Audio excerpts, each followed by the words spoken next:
Let's talk a little bit about the Claude versus ChatGPT fallout before I tell you about this really quick new way that you can import past AI chat history into Claude. So, OpenAI's controversial partnership with the US Defense Department has reportedly promoted an exodus of users from ChatGPT and a surge of downloads of rival chatbots like Anthropic's Claude. So I don't know if you're following the news on this, but essentially the US Defense Department kind of finished their contracts with Anthropic's Claude because Claude did not decided that they were not going to change their terms and conditions to some of the controversial claims that the US Defense Department wanted to start to use some of the data that Claude was gathering. So essentially, they ended their contract with Claude and went with OpenAI instead. And so this has caused quite a lot of controversy. You can see here in this example from a story on LinkedIn that there has been a mass migration, according to some of the data being quoted on the internet. ChatGPT uninstalls have surged 295%. That is something that has been reported by TechCrunch, while Claude's downloads rose 51%.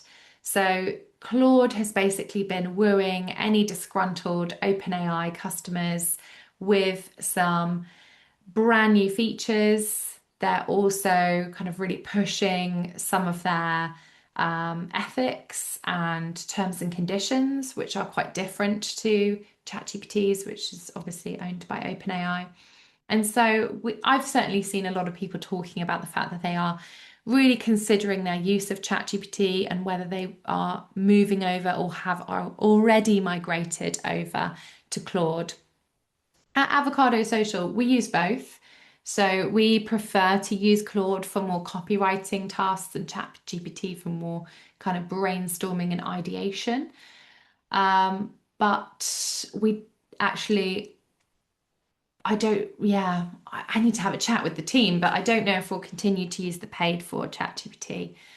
So we might actually switch to using paid for Claude. So yeah, it's definitely got us kind of evaluating our use of the AI tools and which ones are more kind of ethically sensible and also have better morals, dare I say. Claude has since soared to the top of Apple's App Store charts, so I'm not alone in this thinking for sure. And actually, one of my kind of favorite people to follow in the world of AI commentary and tutorials is the great Will Francis, who shared a brilliant post on LinkedIn that will pop into the chat shortly on how to move your memory from ChatGPT to Claude in 3 steps. So you can now use this particular walkthrough to absorb all your past conversations with any other AI chatbots, but specifically ChatGPT memory. And you can put that into Claude. So you can see there is a kind of pre-written prompt that you can put into Claude. So that's really cool. That's like a way in which you can easily migrate across and everything that you have stored in ChatGPT can be moved over. Of course, that's only really relevant if you're using paid ChatGPT. If you're using the free ChatGPT, it doesn't store that much about you.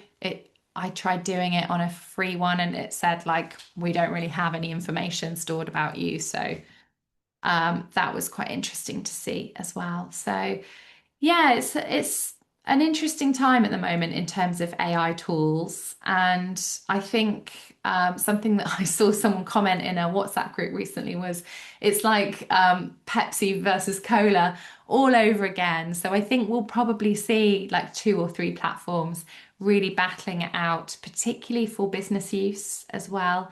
So Claude does seem to be a tool which many enterprises are interested in using because they have kind of safer approaches to data storage and like I said, their terms and conditions of service are a little tighter than ChatGPT's.